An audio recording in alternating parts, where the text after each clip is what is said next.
Moi, ce qui m'inquiète, c'est la faillite de la société occidentale. Pourquoi tous ces gens-là ne font pas ce genre de choses dans leur pays d'origine? Ne vous êtes jamais posé la question pourquoi tous ces gens que vous qualifiez de sauvages, de la plupart du temps, ne font pas ces actes sauvages dans leur pays d'origine? Pourquoi viennent toujours-ils les faire en Occident? Bonjour mesdames et messieurs, bienvenue sur ma chaîne. Alors, pour cette vidéo, nous allons analyser une situation qui se passe en Angleterre. Apparemment, un migrant rwandais aurait agressé plusieurs personnes au couteau et causé la mort de 3 petites filles.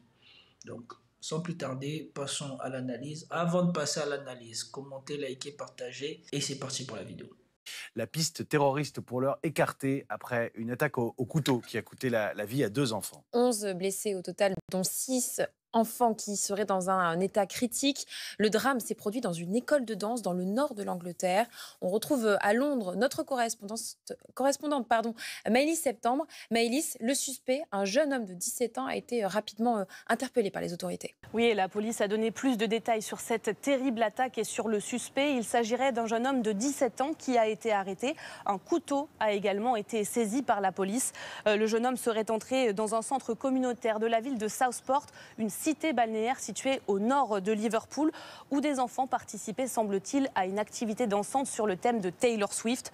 Le suspect aurait ensuite asséné des coups de couteau à plusieurs enfants ainsi qu'à des adultes qui auraient tenté de s'interposer.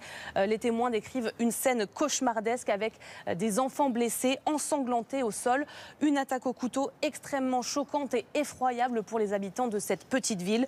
La police a également confirmé que l'attaque n'était pas considérée comme terroriste et qu'elle ne recherche personne d'autre en lien avec cet incident. Elle tente désormais de déterminer les motivations de l'assaillant. Le média raciste Ève de Souche commence la récupération avec le texte suivant. Un ado de 17 ans issu d'une très gentille famille immigrée du Rwanda. Il est suivi par le patron des RN, Bardella, qui écrit « Je souhaite que le coupable, un mineur de 17 ans dont les parents sont rwandais, soit le plus sévèrement condamné. » Puis des comptes israéliens viennent ajouter qu'il s'agit d'un musulman. Bref, une fois de plus, aucune de ces personnes n'a la moindre empathie pour les victimes ou leurs familles. Tout ce qu'ils veulent, c'est accuser les immigrés, les musulmans, les étrangers. Je n'étais pas au courant de la suite là, de ce qui se passe, de comment l'information est présentée ou en tout cas est retweetée en France.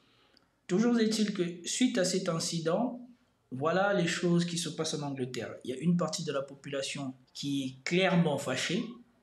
Suite à cet événement, la population de la ville a réagi et vous pouvez voir que voilà, ils sont clairement fâchés et que là, ils ont brûlé les voitures, ils s'en sont pris aussi à la police. Je pense que voilà, c'est, je crois, voiture de policiers qui est en train de brûler.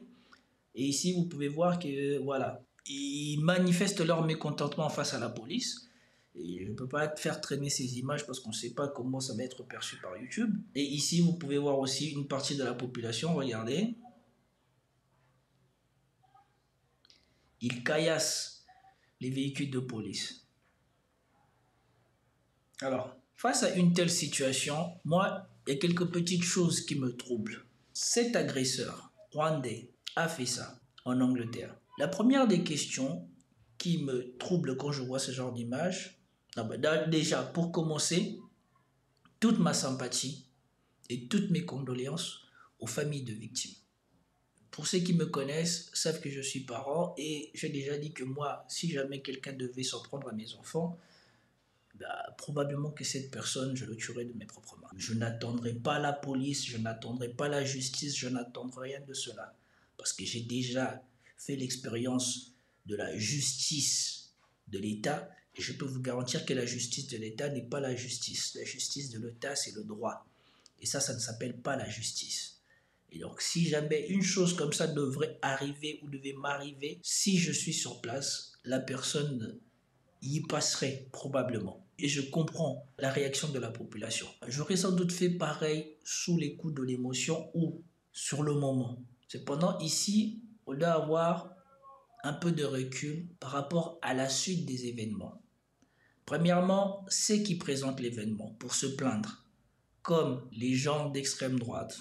Le tweet de Bardella qu'on a décrit, que je n'ai pas vu, donc on suppose, le tweet de Bardella, on suppose les comptes israéliens qui présentent la situation d'un point de vue de toujours pointer du doigt c'est qu'il se passe mal. Premièrement, il est toujours plus facile de se plaindre, de pointer du doigt les manquements des autres quand soi-même on ne fait pas grand-chose de mieux.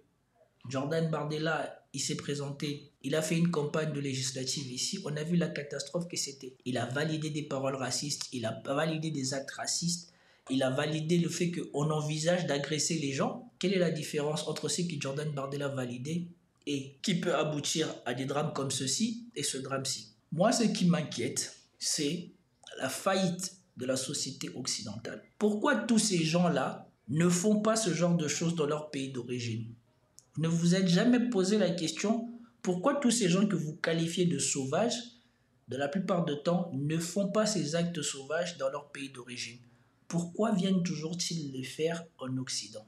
Vous ne vous êtes jamais posé cette question-là? Combien de fois avez-vous attendu une attaque au couteau dans, soi-disant, les pays musulmans, même au Rwanda? Tiens, combien de fois avez-vous attendu une attaque au couteau au Rwanda? Ces genres d'incidents sont extrêmement rares dans les endroits d'où viennent ces gens-là. Ici, vous pouvez lire « La police anglaise se fait démolir après le meurtre de 3 jeunes enfants ». À Southport, en Angleterre, le meurtre brutal au couteau de 3 jeunes filles et l'attaque d'autres parents migrants suscite l'indignation. La communauté manifeste ce soir, exigeant justice et changement, animée par une profonde colère et un profond déchirement face à cette violence insensée. Un vrai gouvernement protège ses citoyens, mais un gouvernement soumis au deep state laisserait pourrir exprès la situation pour arriver à ce genre de drame. Ils veulent qu'on se haïsse. C'est beaucoup plus facile de gouverner et de soumettre les citoyens divisés qu'unis. C'est exactement la même chose que Macron fait en France. Vous finirez par comprendre. Je ne suis pas sûr que le deuxième paragraphe de ce tweet soit avisé. Je ne suis pas sûr qu'on puisse attribuer l'attaque d'un individu isolé venant non pas d'un pays musulman mais d'un pays d'Afrique centrale soit l'œuvre du gouvernement anglais pour semer la zizanie dans sa population.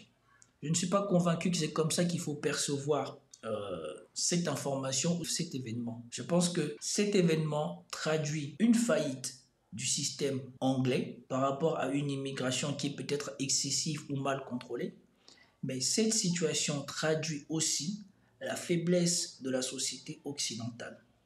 Parce que la plupart du temps, de là où viennent ces gens-là, ils ne commettent pas ces méfaits dans ces endroits-là. Moi, je peux vous dire qu'en Afrique centrale et en Afrique tout court, rarement vous avez des gens qui s'adonnent à ce genre d'attaque ou à ce genre de folie dans la population. Parce que même si la population est dans la pauvreté, même si la population est dans une précarité, tu sais que si jamais tu t'amusais à faire ce genre de choses, tu ne survivrais pas avant que la police n'arrive. Il y aurait probablement des gens qui vont te désarmer et qui vont probablement te faire pire que ça. Et ça, c'est l'une des choses que je disais déjà sur ma chaîne.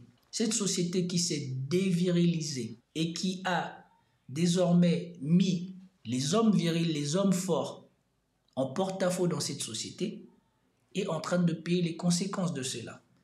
Des gens venus de l'étranger constatent que les hommes en Occident sont de moins en moins virils. Les hommes en Occident sont de moins en moins forts, sont de moins en moins protecteurs. Et c'est pour cela, dans un tel environnement, ces gens-là, je ne sais pas quel est leur état psychologique, oublient ou ne ressentent pas le danger que l'on ressent quand on est en présence ou dans une société où les hommes sont forts et les hommes sont prêts à protéger leur famille. Parce que dans cet endroit-là où on a agressé des enfants, il devait probablement y avoir 1 ou 2 ou 3 hommes. Si à 1 ou 2 ou 3 hommes, vous êtes incapable de désarmer un enfant ou un homme avec un couteau, il faut vous poser des questions. Surtout que on aperçoit quelque part des images de la police anglaise qui montrent la carrure de ce jeune homme. Voilà. Les images sont là.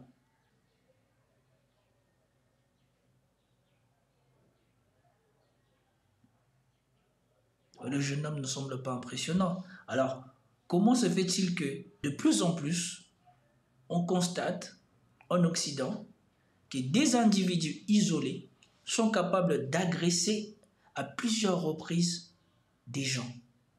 Et vous voyez, quand ça s'était passé à Nice, il n'avait pas fallu 800 000 policiers pour maîtriser l'agresseur. Il a suffi du courage d'une seule personne qui s'est mise en face de l'individu avec les couteaux et qui lui a montré une détermination à ne pas le laisser faire.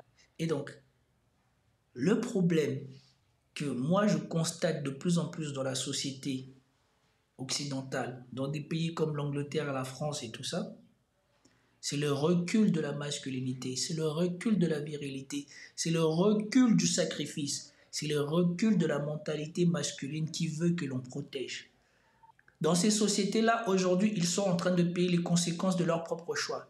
Ils ont pris pour choix de stigmatiser tout ce qui est homme fort, tout ce qui est homme qui réfléchit, tout ce qui est un homme autonome masculin qui s'assume par rapport à la société. Ils veulent mettre les hommes au pas. Or, dans une société où on ne sont pas des hommes forts, et ben des individus faibles peuvent s'amuser à faire ce genre de choses parce qu'il faut être faible pour prendre un couteau et pour aller agresser des enfants. Parce que un enfant de 17 ans qui grandit dans un environnement où il sait que les hommes ne me pardonneront pas cet acte, ne s'amusera jamais à faire ce genre de choses. Parce que croyez-moi, des individus dans la précarité, il y en a beaucoup plus en Afrique. Cependant, très rares sont les individus qui se permettent même juste de voler en public.